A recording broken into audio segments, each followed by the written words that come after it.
I per fi ja tenim agraciats al sorteig del Cerdo de Sant Antoni. Bueno, què vau sentir quan vau enterar del premi? Oi, pues que no mos ho creuíem. Pensàvem que era una broma que mos havien gastat, mirant el número, i hasta que vam dir sí que és el número del cerdet que mos havien tocat. I ara què anem a fer en els cerdos? ¿Se quedem o els partirem o com ho fem? Pues no lo sabemos porque no somos nosotras solas, sino que somos un grupo de 12 personas, entonces pues nos reuniremos el sábado para cenar y allí decidiremos lo que vamos a hacer. Vicent, altra volta tu. Pues mira, em pareixer que he repartit la sort, com si que és de Sant Ildefonso. Segons les senyores, també es vas vendre el primer, pues, i ja saps que el diumenge pues, vas vendre el segon. Espera que el tercer el venga un altre, quan isca.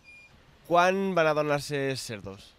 Vam quedar ja el dissabte en el carnisser per anar allí i ja presentar-los als afortunats, tant els del primer premi com els del segon, i farem ja l'entrega allí en la carnisseria. Estem així amb el guanyador del segon premi del Port de l'Ermiteta.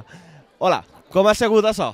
Pues a última hora, quan han passat el passacalle de la comitiva, hem pues mira, han sentit la banda de música i mira, i per casualitat han comprat uns números i mos ha tocat.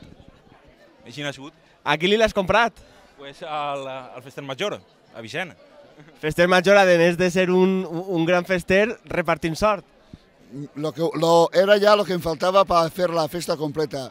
La satisfacció d'haver venut en l'últim instant el segon premi.